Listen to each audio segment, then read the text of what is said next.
Social manner, কোথায় কি করতে হয়, কিভাবে কি করতে হয় আমরা এগুলো জানি না। মানুষের সামনে কিভাবে কথা বলতে হয়, হাই আসলে এটাকে ঢেকে রাখতে হয়, কারো মুখের সামনে হাঁচি দেওয়া যায় না, মানুষের সামনে নাক খোঁচানো যায় না, এরকম অনেক সোশ্যাল ম্যানার আছে আমরা জানি না, আমরা খেয়ালও করি না। আল্লাহর হাবিব সাল্লাল্লাহু আলাইহি ওয়াসাল্লাম ধরে ধরে এই উম্মাকে সোশ্যাল ম্যানার শিখিয়েছেন, এমনকি ছোট্টদেরকে। আল্লাহর হাবিব সাল্লাল্লাহু আলাইহি ওয়াসাল্লামের কোলে এক ছোট্ট শিশু বসা। আল্লাহর হাবিব সাল্লাল্লাহু আলাইহি ওয়াসাল্লাম দাওয়াত খেতে গেলেন, এক ছোট্ট সাহাবী শিশু এসে আল্লাহ রাসূল সাল্লাল্লাহু আলাইহি ওয়াসাল্লামের কোলে বসলো। খাবার দেয়া হলো, ছোট্ট মানুষ বা হাত দিয়ে খাবার এটা ধরে ওইটা ধরে ওইটা ধরে, আছে না এরকম? বাচ্চারা দেখবেন খেতে পারবে এতটুকু, নষ্ট করে এতগুলো, এইটা ধরে ওইটা নেয় ওইটা ফালায়। তো আল্লাহ রাসূল সাল্লাল্লাহু আলাইহি ওয়াসাল্লামের কোলে বসে ওই সাহাবা বা হাত দিয়ে এটা টানে ওইটা টানে এটা ফালায়। আল্লাহ রাসূল সাল্লাল্লাহু আলাইহি ওয়াসাল্লাম বললেন, ইয়া গোলাম, এই পিচ্চি, এই বাচ্চা, সাম্মিল্লাহ, তুমি যে হাত দিয়ে খাবার টানতেছো বিসমিল্লাহ বলছো, আগে বিসমিল্লাহ বলো। কুল বিয়ামিনিক, ডান হাতে খাও, বিসমিল্লাহ বলো। কুল বিয়ামিনিক, ডান হাতে খাও। ওয়া কুল মিম্মা ইয়ালিক, তোমার সামনে যেটা আছে ওইটা খাও। এরকম টানা হিচড়ে করো না। ওই সাহাবী বলেন, এই যে তিনটা কথা, তিনটা গাইডলাইন আল্লাহর হাবিব সাল্লাল্লাহু আলাইহি ওয়াসাল্লাম খাওয়ার আগে আমাকে দিয়েছিলেন, আমি মরার আগ পর্যন্ত এই গাইডলাইনের বাইরে কোনোদিন খাই নাই। সবসময় এভাবে তো বাচ্চাদেরকে শিখাবেন যে বিসমিল্লাহ বলো, ডান হাতে খাও, সামনে যেটা আছে ওইটা খাও। একবার আল্লাহ রাসূল সাল্লাল্লাহু আলাইহি ওয়াসাল্লামের প্রিয় দৌহিত্র মানে নাতি হাসান রাদিয়াল্লাহু তাআলা আনহু, আল্লাহ রাসূল সাল্লাল্লাহু আলাইহি ওয়াসাল্লাম খুব ভালোবাসতেন হাসান রাদিয়াল্লাহু তাআলা আনহুকে এবং হুসাইন রাদিয়াল্লাহু তাআলা আনহু, এই দুইজনকে। ওনারা দুই ভাই আল্লাহ রাসূল সাল্লাল্লাহু আলাইহি ওয়াসাল্লামের পিঠে উঠে আল্লাহ রাসূল সাল্লাল্লাহু আলাইহি ওয়াসাল্লামের ঘোড়া বানিয়ে খেলতো। সুবহানাল্লাহ পড়বেন না? ঘোড়া হতো আল্লাহর রাসূল, ঘোড়া হতো কে?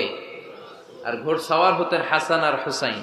আল্লাহ রাসূল সাল্লাল্লাহু আলাইহি ওয়াসাল্লাম বাবরি চুল রাখতেন, লম্বা চুল, ঘোড়ার ঘাড়ে যেমনি রশি থাকে, হাসান হোসেন রাসূল সাল্লাল্লাহু আলাইহি ওয়াসাল্লামের চুলগুলোরে ধরে টেনে টেনে এরকম ঘোড়া ঘোড়া খেলতেন। সুবহানাল্লাহ বললেন না? তো হাসান রাদিয়াল্লাহু তাআলা আনহু একবার যাকাতের খেজুরের স্তূপ ছিল, উনি যে ছোট্ট মানুষ, খাবার দেখলেই তো ছোট্ট বাচ্চারা খেতে আরম্ভ করে, এটা কি নিজের খাবার, হালাল না হারাম এগুলো তো খেয়াল করে না।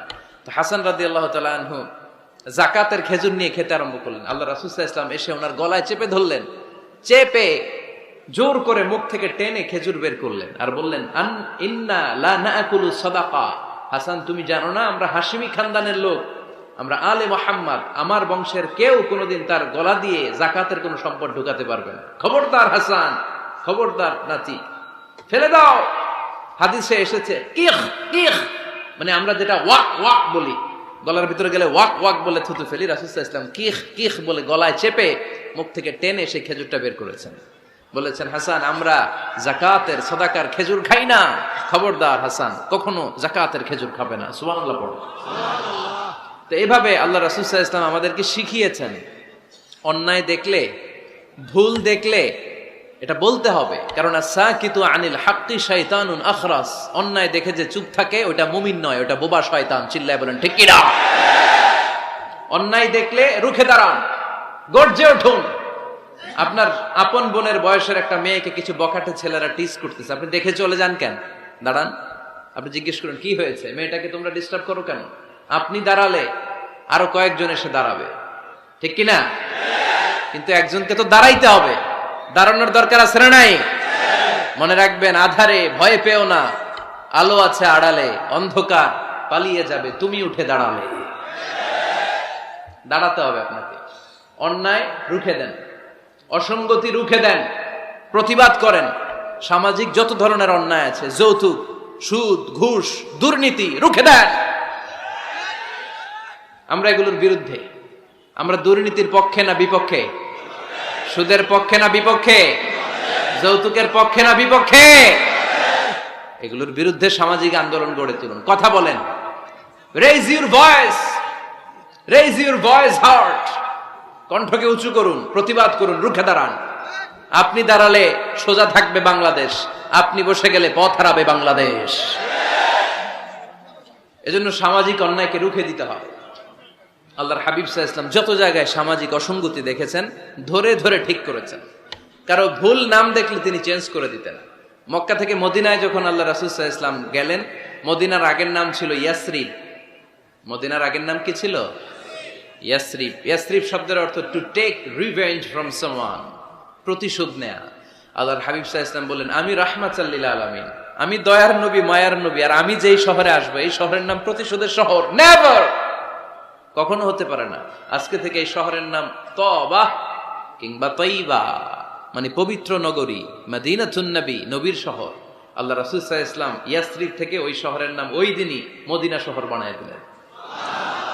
এক সাহাবীকে জিজ্ঞেস করলেন, মাসমুক, নাম কি? বলে, আমার নাম হচ্ছে হাজান। হাজান মানে দুশ্চিন্তা, অ্যাংজাইটি, মানে যে সব সময় টেনশন করে। আল্লাহ রাসূল সাল্লাল্লাহু আলাইহি ওয়াসাল্লাম বলেন, এটা একটা নাম হলো মিয়া? টেনশন কি কারো নাম হয়? রাসূল সাল্লাল্লাহু আলাইহি ওয়াসাল্লাম বললেন, শোনো, তোমাকে একটা পরামর্শ দেই, এই টেনশন নাম বাদ দাও, তুমি হাজান নাম কেটে সাহাল নাম রাখো, সাহাল। এখন হাজান বলে, আমি ছোট্টবেলা থেকে সবাই আমারে চেনে হাজান নামে, এখন আমার নাম যে সাহাল এটা আবার ঘোষণা দিতে হবে, দরকার নাই, আমার হাজান আছে, এটাই ভালো, টেনশন, সমস্যা নাই। ও এবার বাড়িতে চলে যাওয়ার পরে আল্লাহ সব টেনশন ওর মাথার উপরে চাপাইছে। ওর এই বিপদ, ওর ব্যবসায় মন্দা, ওর পেটে ব্যথা, ওর জ্বর, ওর অসুস্থতা, ওর ঘরে শান্তি নাই, একটার পর একটা টেনশন আরো বেড়ে গেছে। সবাই বলে হাজান, ওই যে রাসূল সাল্লাল্লাহু আলাইহি ওয়াসাল্লাম সুন্দর নাম দিয়েছিল ওইটা নেও না, এই জন্য টেনশন বাড়ছে। যাও রাসূল সাল্লাল্লাহু আলাইহি ওয়াসাল্লামের কাছে ক্ষমা চেয়ে নাম ফেরত করে নিয়ে আসো। হাজান এবার যে বলে, ইয়া রাসূলুল্লাহ, আমার হাজান নামের দরকার নাই, আপনি যেটা সাহাল দিয়েছিলেন ওইটাই ভালো। সাহাল শব্দের অর্থ সহজ। সাহাল মানে কি? ওই সাহাল রাদিয়াল্লাহু তাআলা আনহু বলে, আমি রাসূল সাল্লাল্লাহু আলাইহি ওয়াসাল্লামের কাছে ক্ষমা চেয়ে ওনার দেয়া নাম নিয়ে আসলাম, সাহাল। তারপর থেকে সবাই আমাকে ডাকে সাহাল। সাহাল মানে সহজ। আর ওই দিন থেকে মরার আগ পর্যন্ত আমার জীবনে আর কোনো টেনশন আসে নাই, সব কাজরে আল্লাহ সাহাল অর্থাৎ সহজ করে দিয়েছেন। পড়েন সুবহানাল্লাহ। এজন্য উঠে দাঁড়াতে হবে, রুখে দিতে হবে সব অন্যায়। রাজি আছেন তো?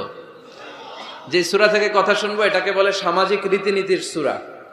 আমাদেরকে আল্লাহ তাআলা সোশ্যাল এন্ড মোরাল কিছু গাইডলাইন দিয়েছেন, 10টা গাইডলাইন আল্লাহ তাআলা আমাদের জন্য এখানে ডেডিকেট করেছেন। এবং আমরা দেখব যে এই সমস্যাগুলোর কারণেই আমাদের সমাজে আজকে অশান্তি। কি করে একটা সমাজের শান্তি, শৃঙ্খলা, ভারসাম্য অক্ষুণ্ণ রাখা যায়, এ ব্যাপারে চমৎকার কিছু গাইডলাইন আল্লাহ এই সূরায় দিয়েছেন। আল্লাহ রাসূল সাল্লাল্লাহু আলাইহি ওয়াসাল্লামের 9 জন স্ত্রী এট এ টাইমে বেঁচে ছিল।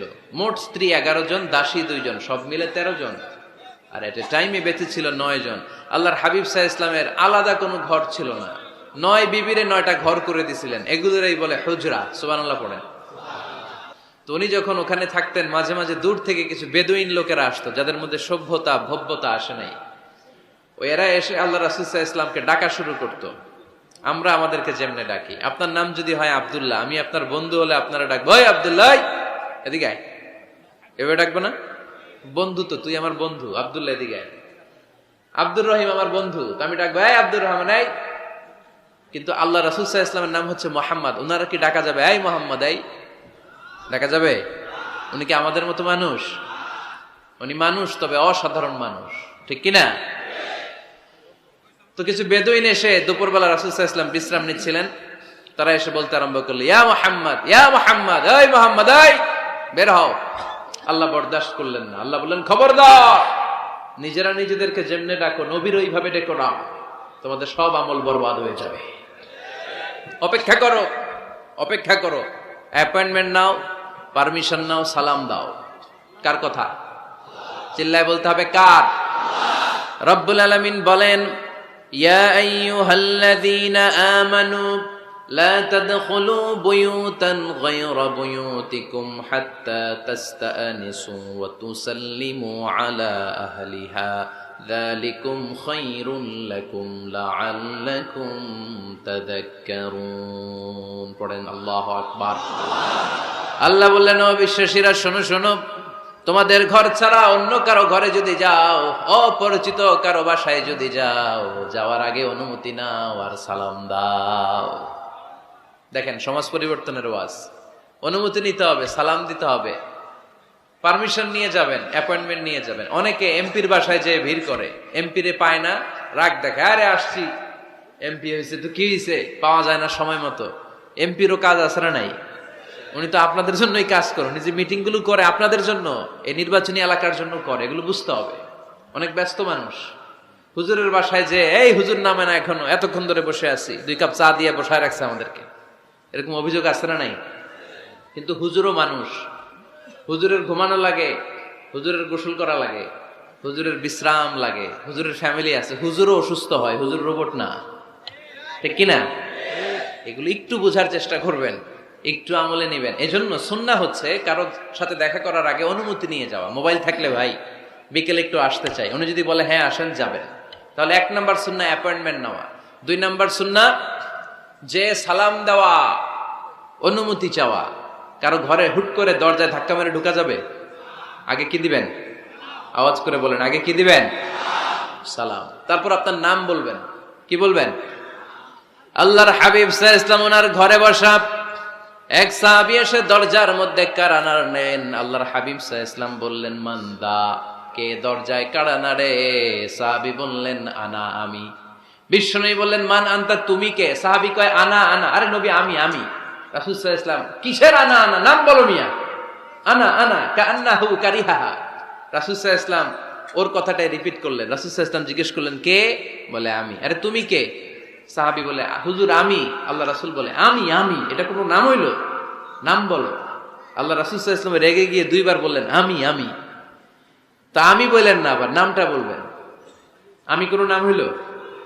তো সাহাবী বললেন, আমি। রাসূল সাল্লাল্লাহু আলাইহি ওয়াসাল্লাম বললেন, না, আমি তোমার নাম না, তোমার নাম বলবে। তাহলে কারোর সাথে দেখা করতে গেলে প্রথম কাজ হচ্ছে অ্যাপয়েন্টমেন্ট নেওয়া। 2 নাম্বার অনুমতি চাওয়া, দরজায় নক করে সালাম দেওয়া, আর নাম বলা। রাজি আছেন? অনুমতি ছাড়া কারো ঘরে ঢুকবেন না। এটা কি আপনাদের মনে থাকবে? এক সাহাবী বললেন, ইয়া রাসূলুল্লাহ, ইয়া হাবিবাল্লাহ, আমার ঘরে কেউ নাই, শুধু আমি থাকি আর আমার আম্মা থাকে। আস্তাযিনু আলা উম্মি, আমার মায়ের ঘরে যেতেও কি আমার অনুমতি লাগবে নাকি? আল্লাহর হাবিব বললেন, তুহিব্বু আন তারাহা উরিয়ানা, তুমি কি চাও নাকি তোমার মাকে তুমি উলঙ্গ দেখবে? সাহাবী বললেন, না, কশিন কালেও আমার মারে আমি উলঙ্গ দেখতে চাই না। আল্লাহর হাবিব সাল্লাল্লাহু আলাইহি ওয়াসাল্লাম বললেন, ইদান ইস্তাযিন আলাইহা, তাহলে তোমার মার ঘরে ঢোকার আগেও অনুমতি নিয়ে ঢুকবা। মায়ের ঘরে ঢোকার আগে অনুমতি নিয়ে ঢুকবা। সাহাবী বলে, আনা খাদিমুহা, রাসূল সাল্লাল্লাহু আলাইহি ওয়াসাল্লাম, আমি ছাড়া ওনার কেউ নাই, আমি তো ওনার খেদমত করি, আমার মার ঘরে ঢোকার আগে অনুমতি নেওয়া লাগবে? আল্লাহ রাসূল সাল্লাল্লাহু আলাইহি ওয়াসাল্লাম বললেন, হ্যাঁ, তোমার মায়ের ঘরে ঢোকার আগেও অনুমতি নেওয়া লাগবে। তাহলে মার ঘরে ঢোকার আগে যদি অনুমতি লাগে, বোনের ঘরে ঢোকার আগে তোর অনুমতির দরকার নেই? হ্যাঁ? ভাইয়ের ঘরে, ভাবির ঘরে ঢুকবেন? হ্যাঁ, অনুমতি নিয়ে ঢুকবেন না। খবরদার, কারো ঘরে ঢোকার আগে অনুমতি নিয়ে ঢুকবো আমরা। হুট করে আমরা অনেক সময় ঢুকে পড়ি। সে হয়তো বিশ্রাম নিচ্ছে, অল্প কাপড় পরে শোয়া, বা বিছানায় এমন ভাবে পড়ে আছে, ওই অবস্থায় সে কারোর সাথে দেখা করতে চাচ্ছে না। ওই অবস্থায় হুট করে ঢুকা যাবে? নক করেন, সালাম দেন, নাম বলেন, পারমিশন চান। এই সময়ের মধ্যে সে নিজেকে গুছিয়ে প্রিপেয়ার্ড হবে, আপনার সামনে আসার উপযোগী করে নেবে নিজেকে। ঠিক কিনা? দিস ইজ ইসলাম। আওয়াজ করে বলেন, দিস ইজ ইসলাম। এটাই ইসলাম। শুধু লম্বা দাড়ি রাখাই ইসলাম না, শুধু নামাজ পড়তে পড়তে কপালে দাগ ফেলানো ইসলাম না। কারো ঘরে ঢোকার আগে অনুমতি নিয়ে যাওয়ার নাম ইসলাম। কথা বুঝতে পেরেছেন? তাহলে কারো ঘরে ঢোকার আগে পারমিশন নিব, সালাম দিব। হুট করে আজ থেকে কারো ঘরে ঢুকবো না। ইনশাআল্লাহ পড়বেন না? রব্বুল আলামিন এই সূরাটা শুরু করলেন ঈমানদারদেরকে ডেকে। এই সূরার মধ্যে রব্বুল আলামিন 5 বার ঈমানদারদেরকে ডাক দিয়েছেন, আর একবার গোটা বিশ্বের সব মানুষদেরকে ডাক দিয়েছেন। পড়েন সুবহানাল্লাহ। আল্লাহ বললেন, ইয়া আইয়ুহাল্লাযীনা আমানু লা তুকদ্দিমু বাইনা ইয়াদাইল্লাহি ওয়া রাসূলিহি ওয়াত্তাকুল্লাহ ইন্নাল্লাহা সামিউন আলীম। আল্লাহ বললেন, ও বিশ্বাসীরা শোনো, প্রথম গাইডলাইন, এই সমাজে যদি শান্তি চাও, সমাজটারে যদি সুন্দর বানাতে চাও, আল্লাহর রাসূলের বিধানের উপরে কোনো কথা বলো না। আল্লাহর রাসূল যেই বিধান দিয়েছেন ওই বিধানটাই ফাইনাল। আল্লাহর রাসূল যা বলছে ওইটা ফাইনাল না আমার যা মন চায় ওইটা ফাইনাল? কারটা ফাইনাল? আল্লাহর রাসূলেরটা ফাইনাল। কোন বিশ্বাসী নারী, কোন বিশ্বাসী পুরুষ আল্লাহর বিধান চলে আসার পরে মন গড়া কোনো কাজ করতে পারে নাকি? মুমিন নারী পুরুষ সব সময় ওই বিধান পালন করে যেই বিধানটা আমাদের জন্য ফরজ করেছে কে? আল্লাহ রাসূল যা বলেছে এটাই ফাইনাল। খবরদার, আল্লাহ এবং আল্লাহর রাসূলের দেয়া কোনো বিধানকে টপকে যেও না। Don't try to be over smart, বেশি স্মার্ট হতে যেও না। যতটুকু ইসলাম দিয়েছে ওইটার মধ্যেই থাকো। ইসলামের চেয়ে বেশি স্মার্ট কোনো কিছু হতে পারে? ইসলামের চাইতে কোনো কিছু বেশি মডার্ন হতে পারে? আল্লাহর দেয়া, আল্লাহ রাসূলের দেয়া কোনো আইনের চেয়ে কোনো স্মার্ট আইন পৃথিবীবাসী বানাতে পারে? এজন্য আল্লাহ বললেন, ওয়ামা কানা লিমুমিনিন ওয়ালা মুমিনাতিন ইযা কাদাল্লাহু ওয়া রাসূলুহু আমরান আন ইয়াকুনা লাহুমুল খিয়ারাতু মিন আমরিহিম। আল্লাহ আল্লাহর রাসূলের বিধান যখন জানা হয়ে যায়, কোনো মুমিন বান্দা বান্দি তাদের আর নিজেদের পক্ষ থেকে কোনো অপশন থাকে না, কোনো চয়েস নাই। আমার আল্লাহ বলেছে 5 ওয়াক্ত নামাজ জামাতের সাথে পড়ো, এর উপরে আমাদের কোনো কথা আছে নাকি? আল্লাহ নারীদেরকে বললেন হিজাব পরে রাস্তায় বের হও, এর উপরে কোনো কথা আছে নাকি? আল্লাহ বললেন সমাজের ফিনান্সিয়াল ট্রানজাকশন গুলো ব্যবসার মাধ্যমে হবে, কোনো সুদের কারবার চলবে না, এর উপরে মুমিনদের কোনো কথা আছে নাকি? আল্লাহ রাসূল যেটা বলেছে ওইটাই ফাইনাল, ওইটাই সবচেয়ে শ্রেষ্ঠ। খেয়াল রাখবেন, এর চেয়ে বেশি শ্রেষ্ঠ হতে পারে? এক সাহাবী বললেন আমি সারা রাত তাহাজ্জুদ পড়ব, ঘুমাবো না। এক সাহাবী বলল আমি আর স্ত্রীদের কাছে যাব না। আরেক সাহাবী বলল সারা বছর আমি রোজা রাখবো, আমি কোনোদিন রোজা ভাঙবো না। আল্লাহ রাসূল সাল্লাল্লাহু আলাইহি ওয়াসাল্লাম রেগে গেলেন, কারণ আল্লাহ রাসূল সাল্লাল্লাহু আলাইহি ওয়াসাল্লাম কি এগুলো শিখাইছেন আমাদেরকে? সারা রাত তাহাজ্জুদ এগুলো শিখাইছে? সারা বছর রোজা শিখাইছে? স্ত্রীদের থেকে আলাদা দূরে দূরে থাকা এগুলো শিখাইছে? রাসূল সাল্লাল্লাহু আলাইহি ওয়াসাল্লাম রেগে গেলেন। দেখেন what a check and balance, ইসলাম কতটা ভারসাম্যপূর্ণ জীবন ব্যবস্থা। আল্লাহ রাসূল সাল্লাল্লাহু আলাইহি ওয়াসাল্লাম ডেকে বলেন, কার এত সাহস যে বলেছে সারা রাত তাহাজ্জুদ পড়বে? কই, আমি নবী তো সারা রাত তাহাজ্জুদ পড়ি না, আমি নবী তো তাহাজ্জুদও পড়ি আবার ঘুমাই, তা আমি ঘুমাইয়া আল্লাহর এত বড় প্রিয় বান্দা হতে পারি, তোমার সমস্যা কোথায়? আমি নবী হয়ে 11 জন স্ত্রীর সাথে মেলামেশা করতে পারি, তোমার মিশতে সমস্যা কোথায়? আমি নবী রোজা রাখি, আবার মাঝে মাঝে রোজা রাখি না, দিনের বেলা খাই, এভাবে মানতে তোমার সমস্যা কোথায়? ইন্নী লা আখশাকুম লিল্লাহি ওয়া আতকাকুম লাহু, আমি নবী সবার চাইতে বেশি আল্লাহরে চিনি, আমার নবীর চাইতে আল্লাহরে বেশি কেউ চিনে? আরে নবী তো আমাদেরকে আল্লাহকে চিনিয়ে দিয়েছে, চিল্লায় বলেন ঠিক কি না? আমার নবীর চাইতে কেউ বেশি বুজুর্গ হতে পারবে না, আমার রাসূলের চাইতে কেউ বেশি আল্লাহওয়ালা হতে পারবে? তার মানে রাসূল যতটুকু শিখিয়েছে অতটুকুই শ্রেষ্ঠ। এটা টপকিয়ে, এটার উপর দিয়ে অ্যাডভান্স হয়ে সামনে যাওয়া যাবে? বেশি বোঝা যাবে না। খবরদার, রাসূল যেটা শিখিয়েছেন অতটুকুর মধ্যে থাকতে হবে, তাহলে কল্যাণ আর বরকত দিবে কে? মাগরিবের ফরজ নামাজ কয় রাকাত? কয় রাকাত? কেউ যদি বলে আমি অনেক বড় আল্লাহর ওলি, আমি 5 রাকাত পড়বো সওয়াব বেশির জন্য, হ্যাঁ কি কয়? হবে না। 5 রাকাত তো, সেজদা কয়েকটা বেশি আছে এটার মধ্যে, রুকু কয়েকটা বেশি, কষ্টও বেশি, হবে? কথা কয় না, হবে? রমাদানের 30 দিন রোজা রাখা ফরজ, আপনি যদি বলেন না রমজানে না রেখে এটা আমি শাবান, জুলকাদ, জুলহজ 3 মাস টানা 90 দিন রেখে দিব, বেশি রাখবো আমি, হবে? হবে, কারণ বেশি বুঝছে। কারণ কি?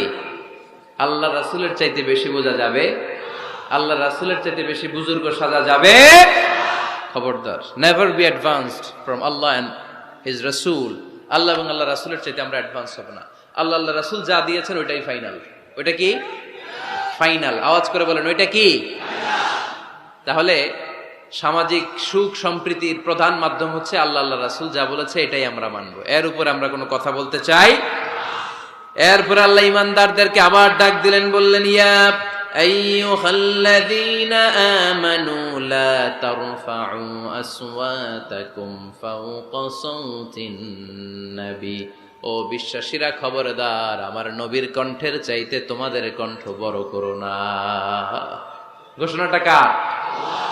কারণ সাহাবারা আল্লাহ রাসূল সাল্লাল্লাহু আলাইহি ওয়াসাল্লামের চারদিকে এরকম ঘিরে বসে থাকতো, এজন্য সাহাবাদেরকে উদ্দেশ্য করে আল্লাহ বললেন আমার নবীর গলার সাউন্ড যতটুকু তোমাদের সাউন্ড থাকবে অতটুকু বা অতটুকুর চেয়ে কম, এর চেয়ে বড় হওয়া যাবে তাহলে বেয়াদবি হয়ে যাবে। তাহলে কি হয়ে যাবে?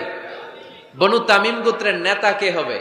আল্লাহর হাবিব সাল্লাল্লাহু আলাইহি ওয়াসাল্লাম পরামর্শ করছিলেন। আবু বকর রাদিয়াল্লাহু তাআলা আনহু বললেন আমার মনে হয় এই লোকটা হইলে ভালো হয়।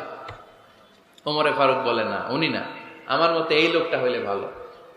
সাইয়েদনা আবু বকর বললেন আরে না ওমর, তুমি বুঝো নাই, আমি যার কথা বলেছি সে হলে সবচেয়ে ভালো, তার মধ্যে নেতৃত্বের গুণ আছে। সাইয়েদনা ওমরে ফারুক বলেন না, আপনি বুঝেন নাই, আপনার চেয়ে আমি ভালো বুঝছি, আমি যারে বলেছি সেই হবে নেতা। তর্ক আছে না নাই? এই তর্ক, কথার নাম কথা, কথার পিঠে কথা করতে করতে করতে করতে ওনাদের মধ্যে একটু ঝগড়ার একটা ভাব। বিশ্বনবী বসা, এই ঝগড়া করতে করতে সাউন্ড বড় হয়ে গেছে, এই উনি হবে, উনি বলে না উনি হবে। বিশ্বনবীর কণ্ঠের চাইতে কণ্ঠ উঁচু হয়ে গেল, আরশের উপর থেকে একটা ধমক দিলেন কে? আল্লাহ বললেন, খবরদার লা তারফাউ আসওয়াতাকুম ফাওকা সাউতিন নবী, নবীর কণ্ঠের চাইতে কণ্ঠ উঁচু করো না। ওয়ালা তাজহারু লাহু বিল কওলি কাজহারি বা'দিকুম লিবা'দ আন তাহবাতা আমালুকুম ওয়া আনতুম লা তাশউরুন। নবীর কণ্ঠের চাইতে তোমাদের কণ্ঠ যদি উঁচু হয়ে যায়, তোমাদের সব নেক আমলগুলো আমি আল্লাহ বাতিল করে দেব। ধমকটা ছোট না বড়? ছোট না বড়? মনোযোগ আছে আপনাদের? যদি নবীর কণ্ঠের চাইতে তোমাদের কণ্ঠ বড় হয়, জীবনে যত ইবাদত করছো সব বাতিল, নামাজগুলো বাতিল, কাজে আসবে না। হজ করছো বাতিল, রোজা রেখেছো বাতিল, সব বাতিল। বেয়াদবি করেছে নবীর সাথে, চিল্লায় বলেন ঠিক কিনা? নবীর কণ্ঠের চাইতে নিচু হতে হবে কণ্ঠ। এই আয়াত আসার পরে সাহাবারা তো এমন ভয় পেলেন, এবার নবীর কাছেই কেউ আসে না। সুবহানাল্লাহ কইবেন না? ভয়ে আসে না, ভয়ে না জানি আমার কণ্ঠ আবার নবীর কণ্ঠের চাইতে উঁচু হয়ে যায়।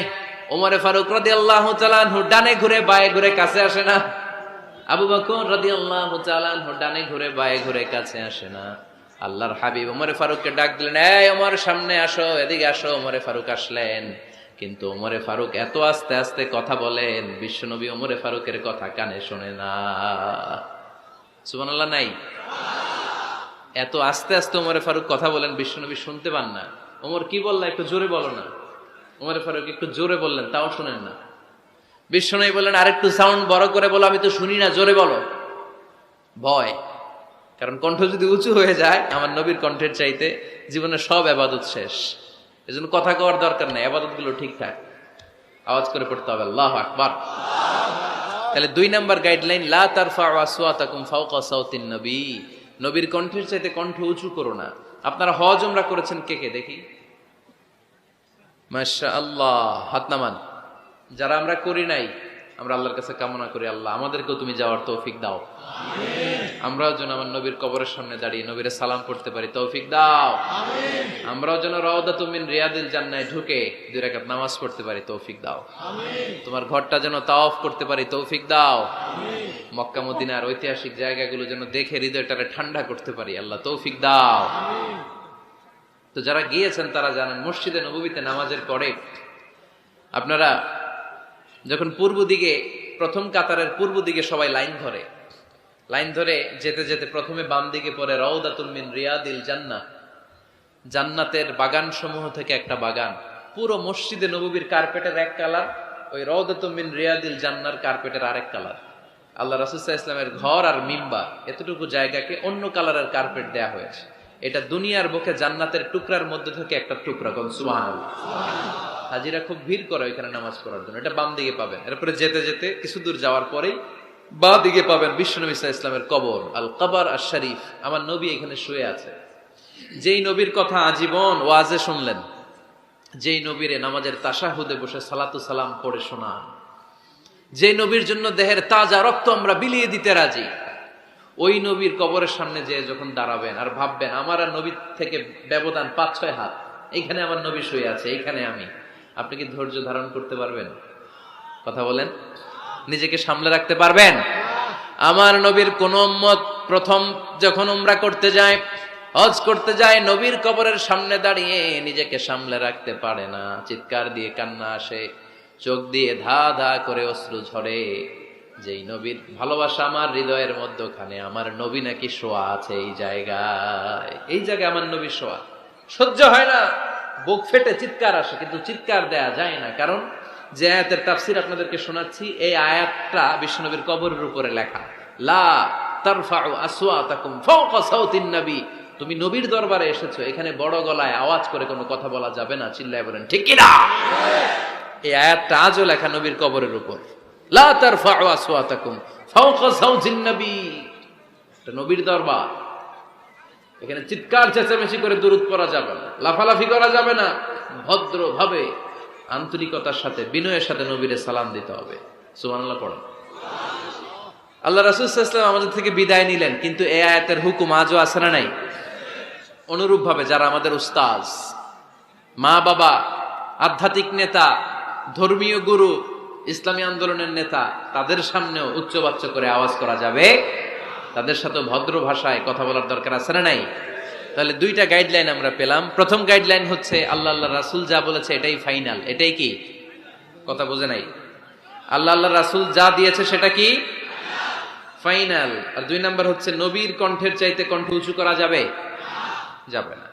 তিন নম্বরে আল্লাহ মুমিনদেরকে আবার ডাক দিলেন, বললেন ইয়া আইয়ুহাল্লাযীনা আমানু ইন জাআকুম ফাসিকুম বিনাবাইন ফাতাবায়ানু। কেউ যদি তোমাদের কাছে কোনো সংবাদ নিয়ে আসে, সংবাদটা বিশ্বাস করার আগে যাচাই করে নাও। আদেশটা কার? জোরে বলেন। আমরা কিছু শুনলেই বিশ্বাস করি, এরকম আছে না নাই? যা শুনে তাই বিশ্বাস করে, এরকম করা যাবে? তো কি করবেন তাইলে? হ্যাঁ, কি করতে হবে? ঠিক না বে ঠিক? হ্যাঁ, ঘটনাটা ঠিক না বে ঠিক, এটা আমাদেরকে যাচাই করতে হবে। You have to justify the news, you have to verify the report. Whatever you found in social media or Facebook, don't share. Think twice before you share, man. Share করার আগে দুইবার ভাববেন যে শেয়ার করব কি করব না। একটা কিছু পাইলে শেয়ার মেরে দেয়, সে দিচ্ছে শেয়ার, তার বন্ধু দেয় শেয়ার, পুরা ফেসবুকের মধ্যে মারামারি আছে না নাই? আসলে এরকম কিছু ঘটেই নাই, আছে না নাই? খবরদার, আমরা খুব খুব বেশি পছন্দ করি এই রুমর, গুজব ছড়ানোর জন্য বাংলাদেশের পৃথিবীতে এক নাম্বার। আমাদের চেয়ে কেউ বেশি গুজব ছড়াতে পারে? আমরা কি গুজব মানব? গুজব এটারে আজকে আমরা নো বলে দিব। নো। কি বলবেন? এত আস্তে? গুজবকে আমরা কি বলবো? নো। গুজবে কান দিবেন না। প্রায় দেখবেন সোশ্যাল মিডিয়াতে অমুক নেতার গোপন ভিডিও ফাঁস। তো অমুক নেতার গোপন ভিডিও ফাঁস হয়েছে, আপনার কি সমস্যা? আপনার এত ভালো লাগে কেন? আপনার ভিডিও তো কয়দিন পরে ফাঁস হবে, তখন আপনি কি করবেন? এই সমস্ত আজে বাজে কাজে যাবেন না। অমুক নেতার কি ফাঁস হয়েছে, কি গোপন ভিডিও, কি স্ক্যান্ডাল, এগুলো নিয়ে কখনো মুমিনদের মাথা ব্যথা থাকতে পারে? মুমিন চাইলেই যে কোনো জিনিস শেয়ার দিতে পারে না। আপনি লা ইলাহা পড়েছেন, এই লা ইলাহা যেন তেন কোনো বাণী নয়। এই লা ইলাহার ঘোষণা দিয়ে যে মুমিন হয়, তার হাতগুলো আল্লাহর কাছে একেবারে সারেন্ডার, তার জিহ্বাটা সারেন্ডার, তার চোখগুলো সারেন্ডার, তার কানগুলো সারেন্ডার। সে চাইলেই মন যা চায় তা করতে পারে না, ঠিক কি না? আপনার কান দিয়ে যা শুনতে মন চায় শুনতে পারবেন? কেন পারেন না? কারণ আপনি মুমিন, ঠিক কি না? চোখ দিয়ে যা দেখতে মন চায় দেখা যায়। যেন কানে শুনি সদা তোমার কালাম, এ খোদা চোখে যেন দেখি শুধু কোরআনের আয়াত। শোনো আমার মুনাজাত, শোনো শোনো ইয়া ইলাহি আমার মুনাজাত, শোনো আমার মুনাজাত। পড়েন আমিন। তাহলে ফাতাবায়ানু, নিউজ একটা শুনলেই আমরা শেয়ার দিব না ভাই, আমরা একটু চেক করব, ক্রস চেক, ডাবল চেক, নির্ভরযোগ্য তথ্যসূত্র তালাশ করব যে আসলে এই ঘটনাটা ঘটছে কিনা। 100% যখন আপনি confirm, then you may share in Facebook, that's not a big deal. Then share দেন, জনসচেতনতার জন্য শেয়ার দেন, সমস্যা নাই। কিন্তু না জেনে শেয়ার দেওয়া যাবে? কথা বলেন। আল্লাহ রাসূল সাল্লাল্লাহু আলাইহি ওয়াসাল্লামের জীবনে এরকম একটা ঘটনা ঘটেছিল। হারিস বিন মিরার রাদিয়াল্লাহু তাআলা আনহু বনুল মুস্তালিকের যুদ্ধে জেতার পরে হারিস বিন মিরারকে বিশ্বনবী দায়িত্ব দিলেন যে হারিস বিন মিরার, তুমি এই এলাকার নেতা, কি করতে হবে আমাদের? বিশ্বনবী বললেন, নামাজ পড়বা, রমাদানের রোজা রাখবা, যাকাত আদায় করবা। মিরার বলে, তাহলে যাকাত নেন? বিশ্বনবী বললেন, না, 1 বছর পূর্ণ হওয়ার পরে যাকাত দিতে হয়। যাকাত কয় বছর পর পর? যাকাত প্রতিদিন দেয়া লাগে?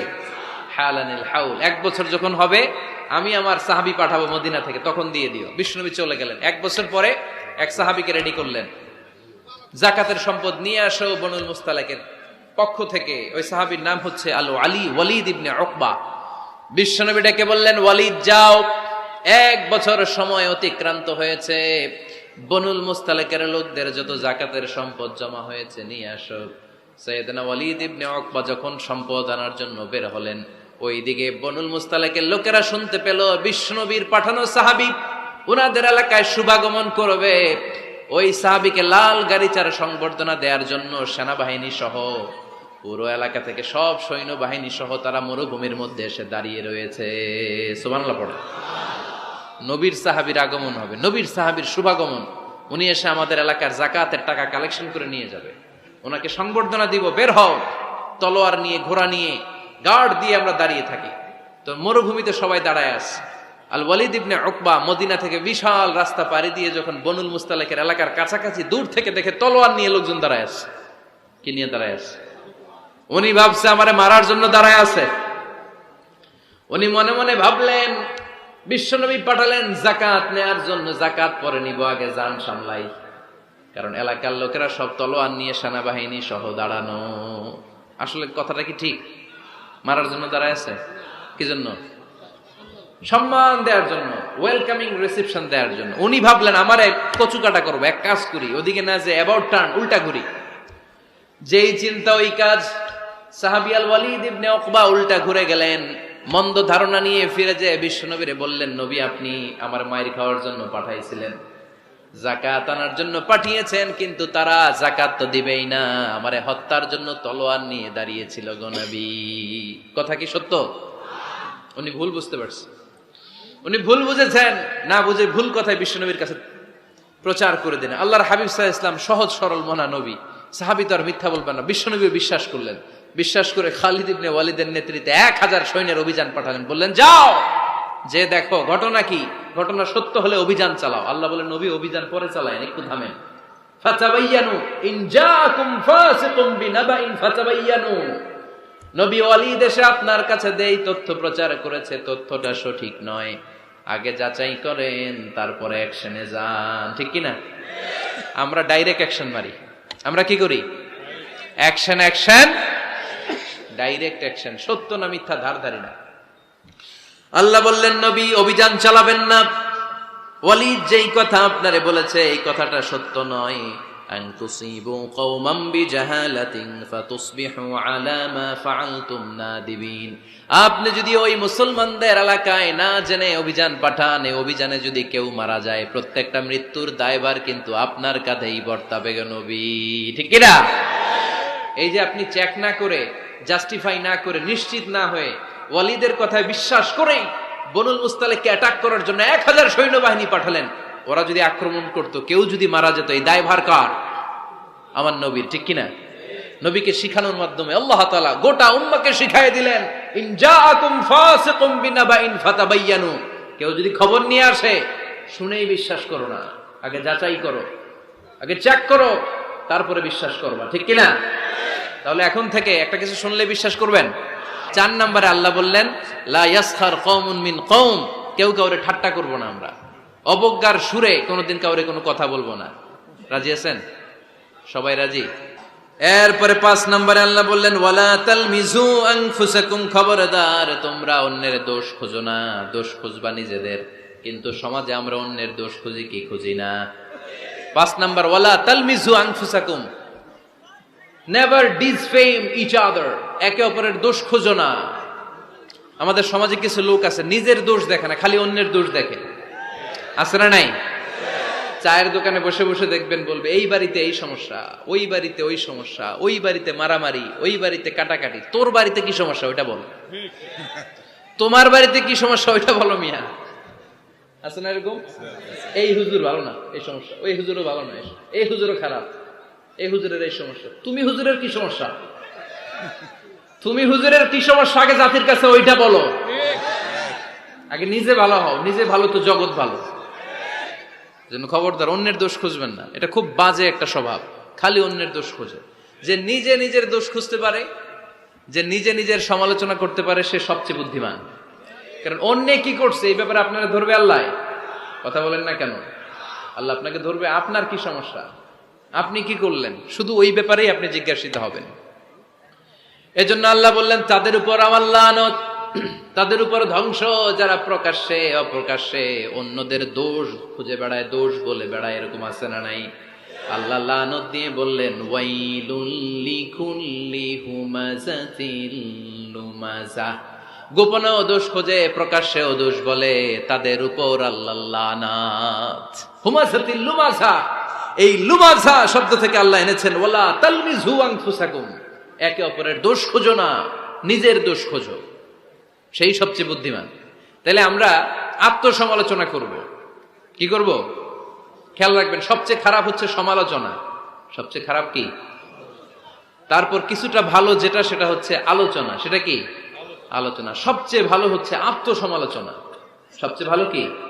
তাহলে তিনটা বললাম। এক হচ্ছে সমালোচনা, আমরা করব না, আমরা করব আলোচনা, আর সবচেয়ে বেশি করব আত্মসমালোচনা, সেলফ ক্রিটিসিজম। রাতে ঘুমানোর আগে একটু ভাববেন কি কি ভুল করলাম, কাকে কাকে কষ্ট দিলাম, কি কি অন্যায় আজকে আমার দ্বারা হলো, কালকের দিনটা যেন আমার আজকের দিনের চেয়ে ভালো হয়। নিজের সাথে নিজের এরকম বোঝাপড়ার দরকার আছে না নাই? আমরা যেন আত্মসমালোচনা করি ফরিদপুরের ভাইয়েরা, অন্যের দোষ যেন না খুঁজি। Small people talk about people, যারা নিচু মনের মানুষ এরা শুধু মানুষের দোষ খুঁজে বেড়ায়, মানুষ নিয়ে কথা কয়, এই মানুষ, এই মানুষের সমস্যা, এই সমস্যা। Average people talk about things and story and the incidents. যারা মাঝারি মনের মানুষ তারা বিভিন্ন ঘটনা নিয়ে কথা বলে, বিভিন্ন বিষয় নিয়ে কথা বলে। আর গ্রেট পিপল, তারা মহামানুষ, দে টক অ্যাবাউট আইডিয়াস, তারা নতুন নতুন আইডিয়া নিয়ে কথা বলে। এই আইডিয়া সমাজে অ্যাপ্লাই করলে, ইমপ্লিমেন্ট করলে সমাজটা বদলে যাবে। এই আইডিয়া এখানে সেট করলে এখানে কল্যাণ হবে। বড় মনের মানুষরা আইডিয়া নিয়ে কথা বলে। এখন দ্য ডিসিশন ইজ ইয়ার্স, সিদ্ধান্ত আপনার। আপনি কি ছোট মনের মানুষ হবেন না বড় মনের মানুষ হবেন? অন্যরে নিয়ে আমার কোনো টেনশনের দরকার নেই। আমি জান্নাতি না জাহান্নামী, এই টেনশনে তো ঘুম আসে না আমার। আমার কি অবস্থা হবে আমি জানি না। আমি আরেকজনের দোষ খুঁজি, আমি আরেকজনের বদনাম বলি, আমি আরেকজনের পিছু লেগে থাকি। খবরদার, বিশ্বাসী বলে যারা দাবি করে তারা কখনো অন্যের পিছু লাগতে পারে। খেয়াল রাখবেন, কেউ যদি পিছু লেগে থাকে ও আজীবন পিছেই থাকবে। পিছু লাগা মানে কি? ও সামনে না আমি সামনে? কথা বোঝে নাই বোধহয়। কেউ যদি আমার পিছু লাগে, ও সামনে না আমি সামনে? আমি সামনেই থাকবো, ও পিছনেই থাকবে। কথা বুঝতে পেরেছেন? খবরদার, পিছু লাগবো না কারো, কারণ কারো পিছু লাগলে আমি পিছনে পড়ে যাব। কারো দোষ খুঁজবো না, নিজের দোষ খুঁজবো। আমার কি সমস্যা, আমার কি ইমপ্রুভ করা দরকার, আমার কি ডেভেলপ করা দরকার, আমি নিজেকে কিভাবে সাজাতে পারি, এই নিয়ে থাকবে আমার টেনশন। আল্লাহর দেয়া আমাদের জন্য সবচেয়ে বড় উপহার হচ্ছে সময়। আল্লাহ আপনারা এত কিছু দিয়েছে, এর মধ্যে সবচেয়ে দামি কোন জিনিসটা দিয়েছে জানেন? সময়। কি দিয়েছেন? আমাদের জীবনের এই সবচেয়ে দামি জিনিসটা, এই সময়টা আমরা অন্যের পিছনে লাগাই ফেলি। অন্যের দোষ খুঁজতে খুঁজতে অন্যের এই সময়টা দিয়ে দিই, নিজের সময় নিজের কাজে লাগাতে পারি না, তাই না? এজন্য আমরা যেন অন্যের দোষ না খুঁজি, নিজের দোষ খুঁজি। ওয়ালা তালমিযু আনফুসাকুম, একে অপরের দোষ খুঁজো না। আদেশটা কার? আওয়াজ করে বলতে হবে, আদেশটা কার? এরপরে রব্বুল আলামিন বললেন ওয়ালা তানাবাযু বিল আলকাব, খবরদার খবরদার, কাউরে মন্দ নামে ডেকো না। প্রত্যেককে যে নামে ডাকলে সে খুশি হয় তাকে ওই নামে ডাকো। কোনো মন্দ নামে কখনো কাউরে ডাকা যাবে না। মন্দ নামে ডাকা যাবে না। সম্মানিত ভাইরা, কাউরে মন্দ নামে ডাকবেন? তার যেই নাম ওই নামে ডাকবেন। যে নামে সে নিজেকে ডাকলে পছন্দ করে তাকে ওই নামে ডাকবেন। মন্দ নামে কাউরে ডাকা যাবে না। এটা কবিরা গুনাহ। এটা কি গুনাহ? কবিরা গুনাহ। কারণ প্রত্যেকের নামটা প্রত্যেকের কাছে খুব প্রিয়, খুব আপন, খুব যত্নের, তাই না? ভাই আপনার নাম কি? উজ্জ্বল হোসেন। উজ্জ্বল নামে আরো মানুষ এই গ্রামে আছে না নাই? আপনার কাছে মনে হইতে পারে উজ্জ্বল নামটা তো খুব স্বাভাবিক একটা নাম। উজ্জ্বল, কত উজ্জ্বল আছে এলাকায়, আপনার কাছে এরকমই লাগে, কত উজ্জ্বল। কিন্তু ওনার কাছে উজ্জ্বল নামটা এরকম না, ওনার কাছে উজ্জ্বল নামটা স্পেশাল। উজ্জ্বল নামটা কি? স্পেশাল। কারণ এই নামে তাকে সবাই ডাকে, এই নামটা তার কাছে খুব আদরের, খুব যত্নের। হুজুর আপনার নাম কি? সুলাইমান ফারুকি। আপনার কাছে মনে হতে পারে আরে কত সুলাইমান তো জীবনে দেখছি, কত সুলাইমান আছে বাংলাদেশে, 10,000 সুলাইমান আছে না নাই? আছে। তো আপনার কাছে এরকম মনে হয়, কিন্তু ভাইজানের কাছে কি এরকম মনে হয়? ভাইজানের কাছে সুলাইমানটা খুব দরদের, খুব প্রিয়, খুব আদরের। কারণ এই নামে ভাইজানকে সবাই চিনে, ঠিক কিনা? আমার নাম মিজান, আপনার কাছে মনে হতে পারে আরে এই নামের কত লোক আছে বাংলাদেশ, আছে না? আমার কাছে এই নামটা খুব দরদের, কারণ আমারে মিজান বললে আমি বলি কি, আরেকজনে ডাকলে আমি তাকাই, ঠিক কিনা? ভাবছি আমারে ডাকছে, কারণ এই নামটার প্রতি আমার একটা দুর্বলতা কাজ করে, এটা আমার পরিচয় বহন করে প্রত্যেকের কাছে। প্রত্যেকের নামটা এমন, এজন্য কারো নাম যখন নিবেন সুন্দরভাবে নিবেন। প্রত্যেকে প্রত্যেকের নামকে পছন্দ করে। তার প্রমাণ, কেউ কাগজ কলম পাইলেই দেখবেন নিজের নাম লেখে, সিগনেচার মারে, আছে না নাই?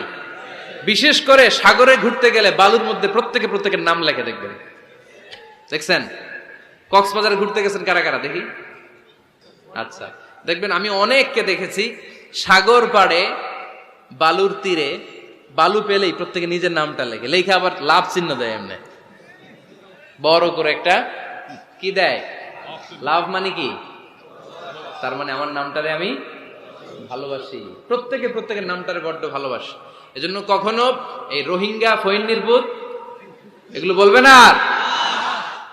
যার যেই নাম, ওই নামটা সুন্দর করে ডাকবেন। আল্লাহ বললেন, ওয়ালা তানাবাযু বিল আলকাব, মন্দ নামে কখনো কাউকে ডেকো না, সুন্দর নামে ডাকো। নামের বিকৃতি কবিরা গুনাহ, আমরা আমাদের দেশে এটা করি। কত সুন্দর নাম বাবা মা রেখেছে, আবু বকর, ওরে ডাকে বক্কইরা, কি ডাকে? বাবা মা রেখেছে আব্দুল ওয়াক্কাস, ওরে ডাকে হ্যাঁ আক্কাইচা। এটা হইল? এগুলো করবেন? আল্লাহর নামের সাথে মিলায় কি সুন্দর নাম, আব্দুল কুদ্দুস, ওরে কি ডাকে? হ্যাঁ, আজকে থেকে আর ডাকবেন? ডাকবেন আর? তাহলে প্রত্যেককে আমরা প্রত্যেকে সুন্দর নামে ডাকতে রাজি আছি না নাই? এরপরে আল্লাহ 8 নম্বরে বললেন, ইয়া আইয়ুহাল্লাযীনা আমানু জতানিবু কাসীরাম মিনাল-যান ইন্না বা'দায-যান্নি, খবরদার আন্দাজ অনুমান করে কথা বলো না। ইজতানিবু কাসীরাম মিনাজ-যান, অতিরিক্ত আন্দাজ আর অনুমান নির্ভর কথা থেকে বেঁচে থাকো। আদেশটা কার? আন্দাজে কোনো কথা আমরা বলবো না, অনুমান নির্ভর কথা বলবো না, কারণ ইন্না বা'দায-যান্নি ইস, বেশিরভাগ আন্দাজ অনুমান নির্ভর কথাগুলো মিথ্যা হয়, ফলে পাপ হয়, ঠিক কিনা? আপনি জীবনে যত আন্দাজ করে কথা বলেছেন তার বেশিরভাগই মিথ্যা, বেশিরভাগই ভুল। তাহলে আন্দাজ অনুমান নির্ভর কথা কোন মুমিন বলতে পারে? খবরদার, আন্দাজ অনুমান নির্ভর কোন কথা আমরা বলবো না। আল্লাহর হাবিব সাল্লাল্লাহু আলাইহি ওয়াসাল্লাম বলেছেন, ইয়াকুম ওয়ায-যান ফা ইন্নায-যান্না আকযাবুল হাদিস, তোমরা ধারণা করা থেকে, অনুমান নির্ভর, আন্দাজ নির্ভর কথা থেকে বেঁচে থাকো, কেননা আন্দাজ নির্ভর কথাগুলো হচ্ছে মহাপাপ। আন্দাজে কথা বলা যাবে? আন্দাজ অনুমান নির্ভর কথা বলা যাবে না, কারণ আন্দাজ আর অনুমান কখনো সত্যের বিকল্প হতে পারে।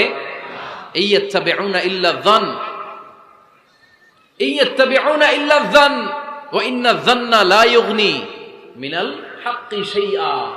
কিছু লোক আছে আর আন্দাজ নির্ভর কথা বলে, আর আন্দাজ কখনো সত্যের বিকল্প হতে পারে। আজ থেকে আন্দাজে কথা আমরা বাদ দিয়ে দিব।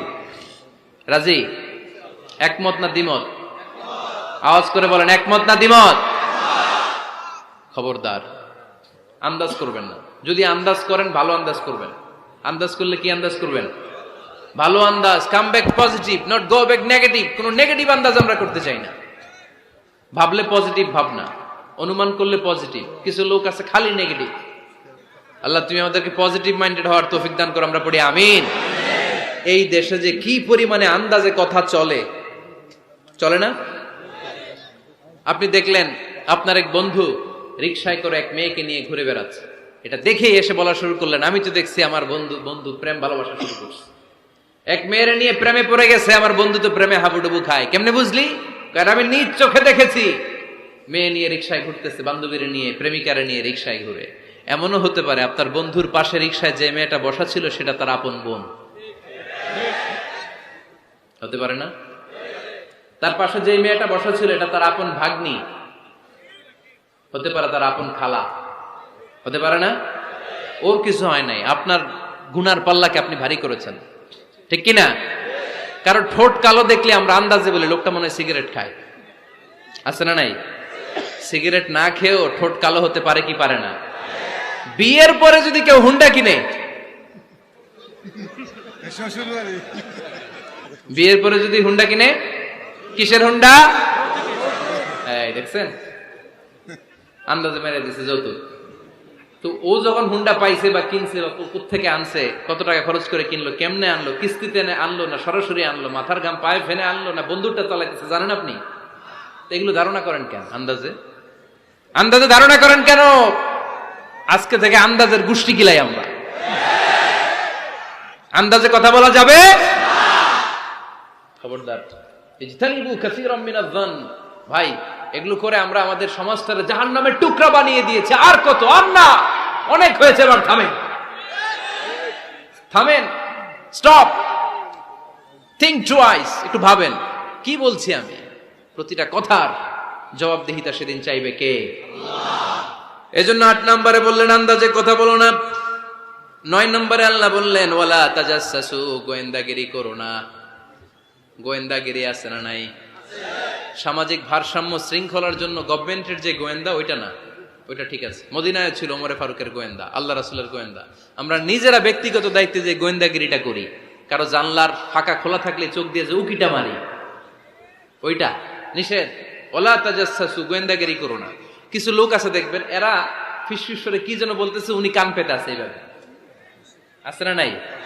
তো এরা কি বলে, এটা নিয়ে আপনার তো ইন্টারেস্ট কেন? ছিদ্র থাকলে অনেকে ওই দিক দিয়ে চোখ দেয়, আছে না নাই? টিনের ঘরের ছিদ্র, ওদিক দিয়ে চোখ দিতেছে। বিষ্ণু বলছেন, কোন ছিদ্র দিয়ে যদি কেউ চোখ দেয়, গুতামের ওর চোখ কানা করে দাও। বাংলাদেশে যদি দেন, এই দেশে বিচার হইতে পারে যে কেন চোখ কানা করলেন। কিন্তু মদিনার সমাজে কেউ অন্যায় ভাবে কারো ঘরের ছিদ্র দিয়ে চোখ দেওয়ার কারণে যে চোখ গুতা মেরে চোখ নষ্ট করে দেয়া হয়, তার জন্য কোনো বিচার নাই। কারণ তুমি অপরাধী, তুমি এত ছিদ্রান্বেষী কেন? জানলা খোলা থাকলে উকি মারে, মানুষের গোপন চিঠি পড়ে, আছে না নাই? কারো চিঠি যদি পান, খুলে দেখবেন কখনো? কারো মোবাইল পেয়ে গেছেন, ওরে পাইছি বড় ভাইয়ের মোবাইল, দেখি তো গ্যালারিতে কার কার ছবি, আছে না নাই? না, করা যাবে না। কারো ফেসবুকের ভেতরে ঢুকেই সে কার সাথে চ্যাটিং করলো, মেসেঞ্জারে কি বললো, এগুলো দেখবেন না, এগুলো হারাম। তার ইনবক্স চেক করবেন না, কারো গোপন চিঠি দেখবেন না, কারো বেশি ব্যক্তিগত ব্যাপারে প্রশ্ন করবেন না। করা যাবে? অনেকে আছে খালি ব্যক্তিগত প্রাইভেট ম্যাটারে নাক গলায়। ভাই, বাড়ি কই, কি চাকরি করেন, সরকারি, বেতন কত, ভাবি কি করে, আপনার ভাবিও চাকরি করে, ভাবির বেতন কত, ভাবির বেতন কত, এটা দিয়ে তোমার কি লাভ, ঠিক কিনা? ইত্যাদি ইত্যাদি ইত্যাদি। প্রাইভেট ম্যাটার, ফ্যামিলি ম্যাটার নিয়ে আমাদের আগ্রহ। ওয়ালা তাখফু মা লাইসা লাকা বিহি ইলম, যেটা তোমার জানার কথা না, ওইটা নিয়ে তো আগ্রহ দেখাবা না। মেশিন নিজের চরকায় তেল দিলেন, নিজের চরকায় দিয়ে। অন্যকে নিয়ে এত আগ্রহ ভালো না, অন্যের পিছু লাগেন না। এই গোয়েন্দাগিরি থেকে আল্লাহ আমাদেরকে বাঁচাও। মানুষের প্রাইভেট ম্যাটার নিয়ে যেন আমাদের কিউরিসিটি না থাকে। Everyone has a privacy, a private own space, and no one should interfere someone own space, কারণ নিজের স্পেসে যে ইন্টারফেয়ার করা এটা হারাম। সব শেষে আল্লাহ বললেন ওয়ালা ইয়াগতাব বা'দুকুম বা'দা আইয়ুহিব্বু আহাদুকুম আন ইয়াকুলা লাহমা আখিহি মাইতান ফাকারিহতুম, খবরদার একে অপরের গীবত করো না। গীবত আছে, এটা একটা মহামারী। গীবত হচ্ছে মহামারী, বাংলাদেশের জাতীয় রোগ। আমি নাম দিয়েছি বাংলাদেশের জাতীয় শারীরিক রোগের নাম হচ্ছে ডায়াবেটিক্স, ঠিক কিনা? আর এই মানসিক সবচেয়ে বড় রোগ বাংলাদেশের হচ্ছে গীবাত। এটা হুজুর থেকে আরম্ভ করে, আলেম থেকে শুরু করে, সাধারণ মানুষ থেকে শুরু করে, নেতা নেত্রী থেকে শুরু করে 17 কোটি মানুষ খুব মজা পায়, রসগোল্লার চেয়ে মজা। আহা, আপনার ইবাদত গুলো দিয়ে দিচ্ছেন সব আরেকজনকে। যার ব্যাপারে আপনি গীবত করতেছেন, আপনার হজ কষ্ট করে মিনায় ধাক্কাধাক্কি করে যে হজটা করছেন, ধাক্কাধাক্কি করে হাজরা আসওয়াদের চুমুটা দিয়েছেন, আরাফাতের ময়দানে চোখের পানি যে কান্নাটা করেছেন, এই সব সবগুলো আপনি তার আমলনামায় তুলে দিয়েছেন। তার ব্যাপারে গীবত করে, চগলখুরি করে, তার কথা আরেকজনের কাছে লাগিয়ে, ওর কথা আরেকজনের কাছে লাগিয়ে, এই যে সমাজে গিরিঙ্গি লাগালেন আপনি, এই যে সামাজিক ভারসাম্য রক্ষা করলেন, আপনার সব ইবাদতগুলো আল্লাহ ভাগ করে ওদের আমলনামায় তুলে দিয়েছে। খবরদার, মরা ভাইয়ের গোশত খাওয়ার চেয়ে বড় অপরাধ। এই দেশে হালাল সিস্টেমে অনেকে গীবত করে এইভাবে, আমি আপনাদেরকে দেখাই। কথা শুরু করবে এইভাবে, কি যে অবস্থা সমাজের, বলাও যায় না, বললে তো গীবত হয়ে যায়, না বলেও পারি না, তাই না? এরকম বলে না অনেকে? বললে তো কি হয়ে যায়? হ্যাঁ, বললে যদি গীবত হয়ে যায় তাহলে স্টপ। এতটুকু যেহেতু বুঝেন যে বললে গীবত হয়ে যায়, তখন স্টপ। আওয়াজ করে বলেন, তখন স্টপ। মেরাজ রজনীতে বিশ্বনবী দেখলেন রিজালান, কিছু লোক, লাহুম আজফারুন মিন নুহাস, তামা দিয়ে তৈরি আঙ্গুল, এই আঙ্গুলগুলো দিয়ে তারা ইয়াখদাশুনা উজুহাহুম ওয়া সুদুরাহুম, নিজেদের লোহার আঙ্গুল দিয়ে, তামার আঙ্গুল দিয়ে নিজের গালের গোশত, নিজের বুকের গোশতগুলো টেনে টেনে ছিঁড়ে ছিঁড়ে খাচ্ছে। বিশ্বনবী বললেন, জিব্রাইল, মানহুম ইয়া জিব্রাইল, ও জিব্রাইল আমাকে তুমি বলো এরা কারা? সাইয়েদনা জিব্রাইল বললেন, হুম আহলুল গীবাতি মিন উম্মতিক, আপনার উম্মতের মধ্যে যারা দুনিয়ার বুকে গীবত করত এই লোকগুলো হলো তারা। চায়ের দোকানে এগুলো খুব চলে, এর কথা ওর কানে, ওর কথা এর কানে, এরকম একটা গিরিঙ্গি লাগায়, আছে না নাই? এগুলো করবেন? গীবত কাকে বলে? যিকরুকা আখাকা বিমা ইয়াকরাহ, সহিহ হাদিস। ভাইয়ের ব্যাপারে এমন কথা বলা যেটা শুনলে, তার অনুপস্থিতিতে এমন কোন কথা বলা যেটা শুনলে সে মনে কষ্ট পাবে। বলবেন এগুলা? না। স্পেসিফিক কিছু কাজে বলতে পারেন, যেমন সমাজে কেউ দুর্নীতি করতেছে, খুব খারাপ কাজ করতেছে, সমাজটাকে শেষ করে দিচ্ছে, তার বিরুদ্ধে জনমত তৈরি করার জন্য বলতে পারেন।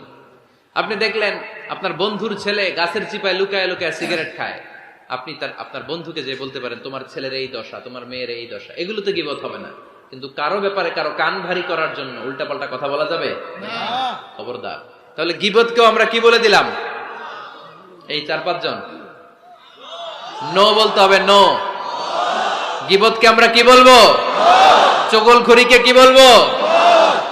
এগুলোর সাথে মুসলমানদের কোনো সম্পর্ক আছে?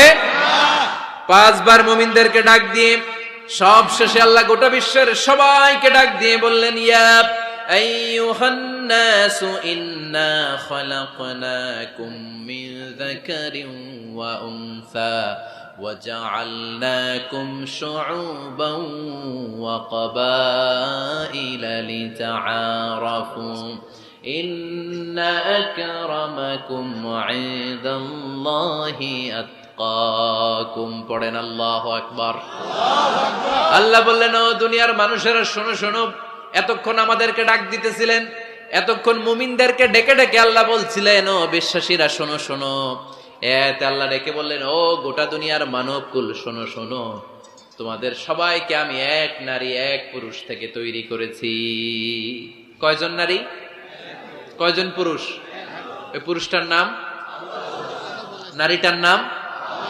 তাহলে আমাদের গোড়া এক, এই মানব সভ্যতার গোড়া একটা, শিকড় এক জায়গায়, ঠিক কিনা? সেই হিসাবে কোনো না কোনো ভাবে আমরা কেউ না কারো আত্মীয়, কোনো না কোনো ভাবে কেউ না কারো ভাই, ঠিক কিনা? যদি আপনি হিন্দু হন তারপরও আমার ভাই, কারণ আপনার বাবার নাম, হিন্দুর বাবার নাম আদম, খ্রিস্টানের বাবার নাম, নাস্তিকের বাবার নাম, আমরা যারা মুমিন আমাদের বাবার নাম, সবার বাবা এক, সবার বাবা এক, সবার মা এক, কোনো বিভেদ নাই। বিভেদের দেয়াল আমরা গেঁথেছি, বিভেদের প্রাচীর আমরা তৈরি করেছি, আমরা বানিয়েছি ধনী গরিব এটা 2 দল, এটা আল্লাহ বানাইছে? আমরা বানিয়েছি সাদা কালো 2 দল, শ্বেতাঙ্গ কৃষ্ণাঙ্গ 2 দল, আমরা বানিয়েছি আরব অনারব, আমরা বানিয়েছি পয়সাওয়ালা গরিব। আল্লাহর কাছে কোনো পার্থক্য আছে? আল্লাহ বললেন, ধনী বলো গরিব বলো, রাজা বলো ফকির বলো, সাদা বলো কালো বলো, আমি আল্লাহর দরবারে পার্থক্য নাই। আমি আল্লাহর কাছে যদি কেউ সেরা হতে চায়, তার অন্তরে লাগবে তাকওয়া, মানে আল্লাহর ভয়। যাদের হৃদয়ে আছে আল্লাহর ভয়, তারা কবু পথ ভুলে যায় না। আল্লাহর প্রেম ছাড়াই দুনিয়ায় কারো কাছে কোনো কিছু চাই না। রাতের আধারে যারা সেজদাতে রয়, 2 চোখের শ্রুতে নদী যেন বয়। ছলনার হাতছানি যতই আসুক, পেছনে ফিরেও সে তাকায় না। যাদের হৃদয়ে আছে আল্লাহর ভয়, তারা কবু পথ ভুলে যায় না, ঠিক কি না?